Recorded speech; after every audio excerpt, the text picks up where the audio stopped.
네, 반갑습니다. HRSP 정홍 노무사. 장래숙 농사입니다. 장 노무사님. 네. 반갑습니다. 네. 자주 봬요. 네. 네. 자, 오늘은 채용 관련한 두 번째 시간으로 준비를 해봤는데, 뭐 저번 시간부터 이어가는 과정이니까. 네네. 한번 본격적으로 또 질문 드려볼게요. 네. 그 범죄 경력 조회에 대해서 자문사에서 연락 좀 오잖아요. 네네. 그 사장님들이나 이제 이런 네. 분들이 네. 이 직원이 범죄 경력 있으면 어떡하냐. 그쵸. 불안하다. 네. 그래서 범죄 경력 조회를 이제 뭐 경찰서나 이런 데 본인한테 떼오도록 하면 안 되냐. 네네. 뭐 이런 문의하시거든요. 네. 채용 절차 과정에서 범죄 경력 조회. 이건 어떻게 봐야 됩니까? 물론 우리가 5대 중범죄라고 하는 그런 범죄를 저지른 사람이 이제 구직자로 오는 경우는 거의 없겠죠. 네. 근데 하지만 정무사님이라도 음주운전 경력이 있다라든지 네. 그런 사람 뽑고 싶지 않을 거 아니에요. 그렇죠. 그래서 범죄 경력을 알고 싶지만 사실 쉽지가 않습니다. 네. 대부분의 회사의 취업 규칙에 보면은 금고 이상의 형을 받고 집행이 종료된 지 3년이 경과하지 않은 자의 경우에는 채용 결격 사유로 삼는 경우가 있는데 네. 사실 그것도 결국에는 해고거든요. 그렇죠. 네. 그렇기 때문에 그것을 이제 입증할 수 있어야 됩니다, 회사가. 그러면은 범죄 경력을 알아야 되는데, 우리나라 법상으로는 범죄 경력을 조회하는 거는 범죄 수사라든지 또는 외국인의 기화, 체류 허가 같은 이제 아주 특정한 경우에만 되기 때문에 민간 기업에서는 그것을 확보하기가 굉장히 어렵습니다. 공무원은 좀 달라서 공무원법상 채용 결격 사유로 돼 있어서 네. 확인이 가능하지만 네. 민간 기업 같은 경우에는 거의 확인이 어렵다고 보면 되겠습니다. 그렇죠. 제가 알기로도 뭐 관계법령상 명확한 근거가 있는 상황이 아니면 네. 이제 본인의 동의를 받아서 수집하는 것도 못하는 걸로 알고 있거든요. 그렇죠. 그래서 이거를 네. 당연하게 뭐 요청을 하신다든지 하면 네. 안 되는 걸로 네. 이해를 하면 되겠습니다. 네. 자, 좋습니다.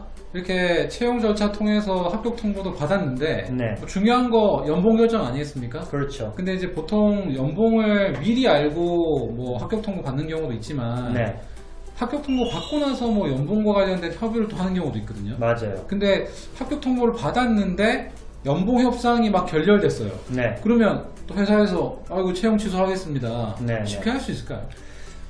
회사가 취소하는 건 안 되고요. 네. 이런 거죠. 채용 합격이 되면 근로계약이 성립됐다고 보잖아요. 네. 그럼 그때부터는 뭐 해고를 할 수는 없죠. 그런데 보통 채용 공고할 때 어떻게 내죠? 뭐 연봉 5천이다, 6천이다 이렇게 명확히 하지 않고 보통은 협의. 회사의 협의 네. 또는 회사의 내규에 따라 네. 이렇게 다 돼 있어요. 그러면은 입사하고 내 연봉이 얼마인지를 확인하게 되는 건데 나는 한 5천만 원은 받아야 됐다고 생각하는데 회사가 제시한 연봉을 보니까 한 4천만 원인 거예요. 그럼 1천만 원이라는 큰 차이가 있죠. 그럼 근로자가 제시할 수는 있어요. 저는 이런 경력이 있기 때문에 5천만 원은 받아야겠습니다. 하지만 회사는 내규에 의해서 그 당사자의 그런 경력이나 이런 걸 봤을 때 우리는 4천만 원 이상은 못 지급합니다. 그러면은 근로계약서에 서명을 못 하겠죠. 네. 하지만 회사가 그것을 용인해주고 협의 과정에서 이렇게 잘 조율이 되면 다행이지만 그게 안 된다면은 근로자가 근로계약 서명을 거부한 거기 때문에 네. 그거는 사직에 해당합니다. 네. 그래서 결국에는 이제 근로계약의 성립이 다시 안 되는 거기 때문에 그 사직을 통해서 퇴사를 하는 걸로 봐야 되는 뭐 거죠. 그런 개념인데 네. 사실 뭐 채용 공고상의 뭐 내규에 따른다 네. 이런 얘기가 있어도 면접 과정이나 이런 데서 좀 비공식적으로 간혹 발생할 수 있기 때문에 네, 네. 주의하는 건 좀 좋은 것 같아요. 그리고 중요한 거는 네. 아까 면접 과정에서든 채용 공고에서든 금액이 딱 명시가 되는 경우가 있어요. 그렇죠. 그래서 우리는 5천만 원이라고 공지를 했어요. 근데 근로계약서 봤더니 4,500만 원이라고 써 있어. 그럼 그거는 채용 공고와 다른 근로조건을 제시했기 때문에 네. 채용 절차법상 불법이 됩니다. 그래서 이거는 5천만 원이라고 다시 수정하라고 요구를 할 수가 있고요. 네네. 또 하나 많은 기업에서 그 고정 OT라고 하죠. 네네. 그 고정 연장 근로를 임금 안에 포함하는 네네. 경우가 있는데 연봉을 5천이라고 제시를 해놓고 나중에 봤더니 5천은 맞는데 그 중에 500만 원이 그 고정 OT로 빠져 있는 거예요. 네네. 그럼 사실은 이건 4,500만 원짜리 연봉이 되는 거라 그것도 불법이라고 볼 수가 있습니다. 네, 알겠습니다. 가끔 뭐 이런 요청이 있긴 있는데 네. 이제 4대 보험료 부담이 좀 있다 보니까 네. 나를 그냥 근로자가 아니라 그 프리랜서나 네. 뭐 이런 걸로 좀 그 채용해달라 네. 이렇게 하는 경우 있잖아요. 네. 뭐 사업소득세나 기타 소득세 떼서 이제 소득을 좀 더 많이 받고 싶으시니까 네. 네. 이게 뭐 당연한 거지만 문제가 되는 거죠, 그죠? 그렇죠. 네. 근로자하고 사업자, 여기서 사업자는 업무를 위탁받아서 일하는 업무 수탁자가 되겠죠. 그것은 완전히 다른 겁니다. 네.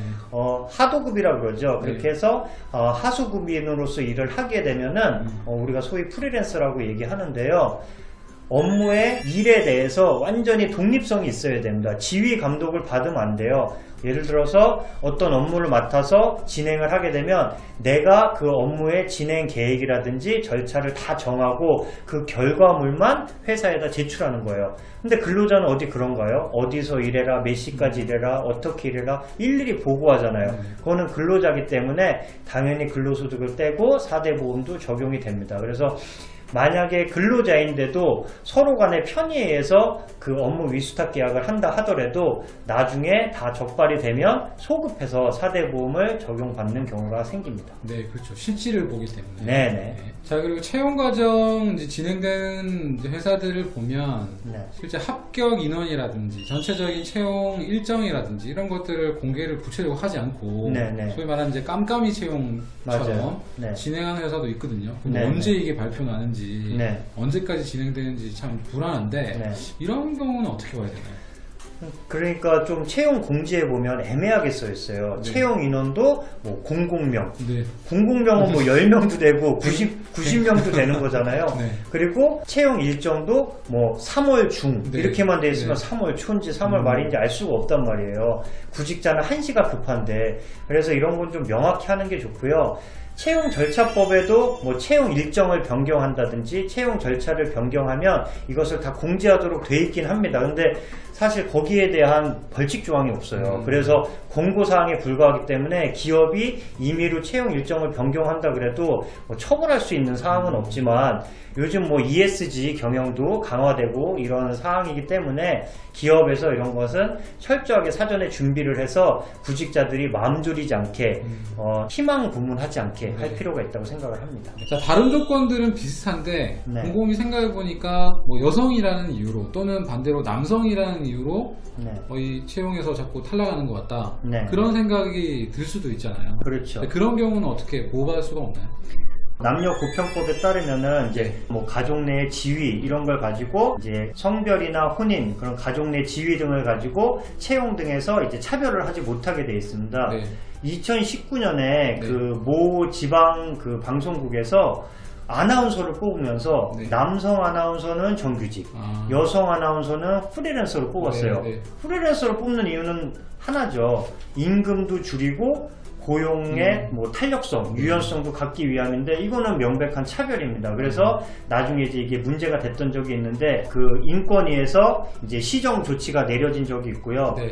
올해 5월 19일부터는 법이 개정이 돼서 노동위원회에서 이런 고용상 성차별에 대해서도 구제 신청을 받아주고 있습니다. 오늘도 채용 과정에서 우리들이 알고 있어야 되는 많은 포인트들을 습득을 했는데요. 네. 자, 회사나 또 근로자분들이 이런 정보를 잘 이해하셔서 네. 불합리하거나 또 부당한 문제가 생기지 않도록 네. 또 자기의 권리도 찾을 수 있는 또 그런 상황이 생기면 좋겠습니다. 네. 오늘 감사드리고요. 네. 또 다음에 또 좋은 영상으로 뵙도록 하겠습니다. 오늘 영상이 마음에 드셨다면 구독과 좋아요, 알림 설정 꼭 부탁드리겠습니다. 다음에 뵙도록 하겠습니다. 감사합니다. 감사합니다.